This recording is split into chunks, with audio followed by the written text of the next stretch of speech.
Diam-diamnya lo tak berbicara, terasa hampa tanpa dirimu. Hari-hari ku cium wangimu. Oh, oh, oh, oh, oh, oh. Oke, ya. Oke, terima kasih Mas Naryo, terima kasih Mas Adit, terima kasih waktunya. Oke ya, Sama-sama, Mas Pak Adit, Koco. Mas Naryo, matur nuwun Saya pamit, Pak, waktunya. ya. Kita akan segera akhiri, waktunya juga tinggal beberapa menit lagi. Arya ini mungkin pengalaman kemarin diajak ngobrol sama teman-teman dari Bea Cukai dari keuangan ya? Gimana tuh ceritanya ya? Ya memang mencermati sampai hari ini ternyata regulasi ini masih tumpang tindih antara beberapa kementerian terkait persoalan-persoalan pertembakauan. Jadi apakah ini menjadi ranahnya Kementerian Pertanian atau Kementerian Perdagangan, apalagi terkait misalnya rokok elektrik gitu kan. Itu juga bingung lagi karena ada beda divisi lagi di dalam Kementerian Perdagangan karena terkait elektronik gitu kan. Ini yang masih masih diselaraskan karena sampai hari ini ternyata sudah ada beberapa tembakau yang sudah di SNI kan, tapi mereka juga tidak tahu gitu. Ini menjadi aneh juga karena sudah di SNI kan ada sekitar Rokok. tembakau. Tembakau. Tembakau rajangan segala macam itu sudah ada yang di SNI kan, tapi beberapa pihak yang berkepentingan malah belum tahu terkait itu. Ini kan aneh juga. Dan kemudian kalau di SNI kan nanti kan apa faedah untuk petani, untuk produsen rokok ketika SNI ini berjalan. Ini masih menjadi perdebatan kemarin dan nanti akan dilanjutkan lagi dalam konteks yang lebih rinci di dalam peraturan-peraturan.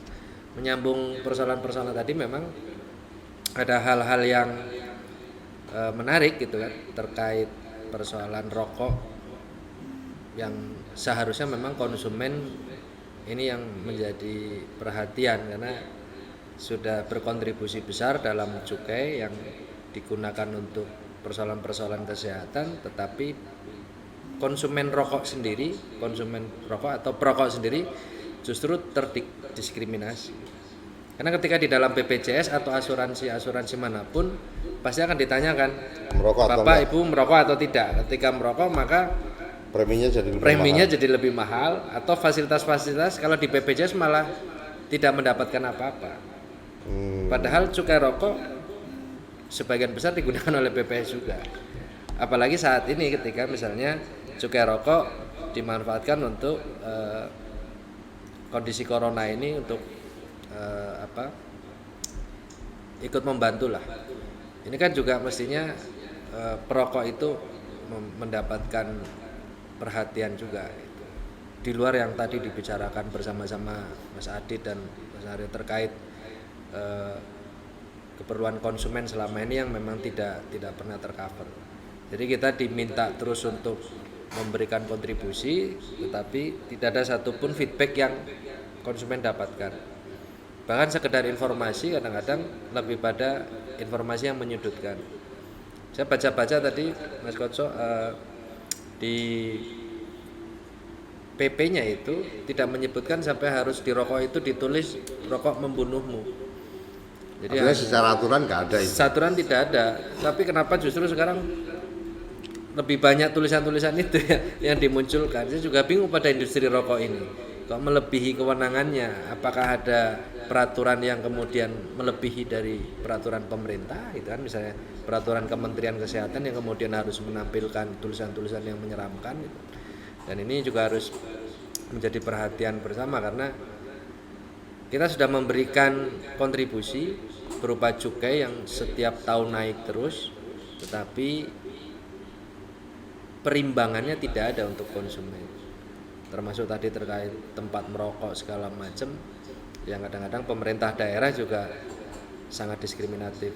Tergantung kepala daerahnya. Kalau kepala daerahnya merokok, maka akan difasilitasi. Kalau tidak, maka menjadi kesempatan untuk pihak-pihak lain untuk menekan secara apa, tidak layak lah para perokok ini kemudian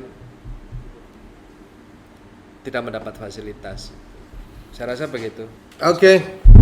Terima kasih. Jadi obrolan kita hari ini obrolan bareng Kocak live. Jadi ini adalah agenda yang kita jadwalkan rutin, insya Allah tiap minggu kita akan mendiskusikan. Hari ini sebenarnya kita ingin mencoba melihat antara perokok, tembakau dan juga corona, karena ada juga beberapa isu tentang bagaimana tembakau bisa menjadi alat untuk menjadi salah satu bahan untuk vaksin dan seterusnya, tapi itu bagian yang di luar dari kapasitas kita pasti.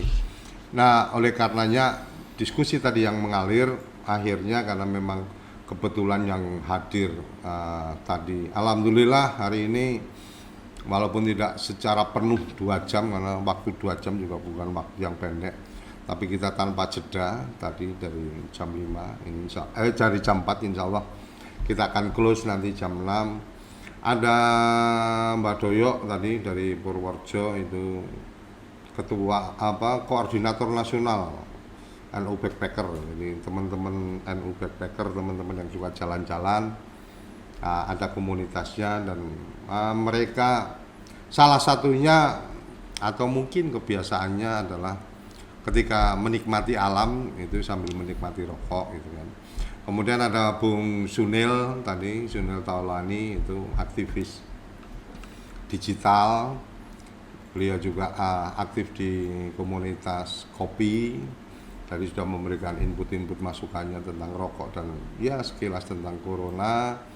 Kemudian ada Mbak Eni yang dulu pernah menjabat sebagai Direktur Indef, tadi sudah memberikan gambaran bagaimana industri rokok ini sebenarnya industri cukup strategis, bagaimana ke depan ini pasca corona ini juga jadi bagian yang kemudian perlu dipersiapkan lebih lanjut tentang kondisi ekonomi kita. Industri menurut Mbak Eni perlu dibedakan ketika kita bicara konsumen, berarti pembatasan dan seterusnya itu sudah sangat cukup dengan aturan cukainya, tetapi roadmap industri rokok ini menjadi sangat penting untuk di-prepare. Kemudian ada Mas Naryo tadi, Mas Naryo dari Bea Cukai yang kebetulan sering kita dia bukan sering, artinya kalau ada keluh kesah tentang cukai biasanya ke Mas Naryo. Kemudian ada Mas Adit tadi, komunitas kretek yang sudah lama, mungkin sudah lebih malang melintang daripada kita, komunitas perokok bijak, tapi alhamdulillah tadi sempat bergabung, jadi diskusinya makin asik karena hampir semuanya perokok kecuali Mbak Eni. Kita akan berjumpa lagi di sesi berikutnya di minggu depan. Saya berharap di channel YouTube ini teman-teman like, subscribe, komen untuk kemudian kita kembangkan channel Perokok My ID. Jadi saya adalah perokok, identitas saya sebagai perokok My ID.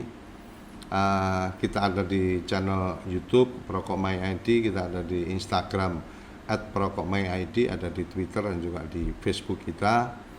Kalau ada ide-ide, kita akan membedah mendiskusikan tidak mesti berbicara tentang rokok, tidak mesti berbicara tentang tembakau. Kita ingin ikut berkontribusi juga untuk memberikan pandangan-pandangan tentang isu-isu yang sedang berkembang.